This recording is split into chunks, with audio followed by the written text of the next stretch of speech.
আসসালামু আলাইকুম, আপনাদেরকে স্বাগতম নতুন একটা ভিডিও দেখার জন্য। আজ বহুদিন পর একটা ভিডিও করতেছি। দেখুন, এটা হচ্ছে আপনার 10 তলার উপর একটা কমিউনিটি সেন্টার বানাইছে।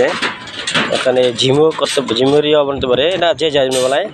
এখানে ছোট একটা রুম, 18 ফিট বাই 16 ফিটের একটা রুম। এই রুমের মধ্যে আপনার আমরা কন্ডিল ওয়ারিং করতেছি। এই যে এইচডি বক্স,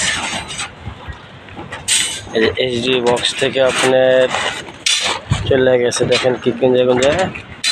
এই যে এখানে একটা গিজার পয়েন্ট গেছে, একটা বাথরুম আছে, তারপরে কোণা আছে একটা এসির পয়েন্ট, এবং এই যে লাইট পয়েন্ট আর ফ্যান বক্স দিছে আপনার 3টা ত্রিভুজের মতো। ফ্যান বক্সটা খুব সুন্দর লাগে। এই যে ফ্যান বক্স দেখেন, এই যে একটা 3টা ফ্যান।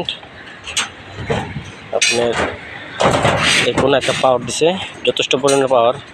আমার সহকর্মী বাইরে কাজ করতেছে। এই যে পাওয়ার, এখানে লাইট পয়েন্ট পাওয়ার আছে। তারপরে এই কোনো একটা পাওয়ার এখনো দেওয়া হয় নাই, দেওয়া হবে এটা আপনার। তারপরে সেই আপনার এসে এই যে সামনে একটা লবি আছে, এই লবির মধ্যে পাইপ দেওয়া হবে। লিফটের ট্যাঙ্কির সাথে এটা, এই লিফটের রুম, এটা কাজ করতেছে। এইচডি বক্স এখান থেকে আপনার এইচডিবি থেকে ফ্লোরিং হয়ে চলে যাবে, কারণ যেহেতু এটা ফাঁকা জায়গায়, যে ফাঁকা নেওয়ার সিস্টেম নাই, সেক্ষেত্রে এটা ফ্লোরিং হয়ে যাবে। এই বক্স ছোটো চরম ভালোই সাজেছে এখানে প্রায়। ইনশাল্লাহ পরবর্তী ভিডিও পাবেন, আশা করি সাথে থাকবেন। আল্লাহ হাফেজ।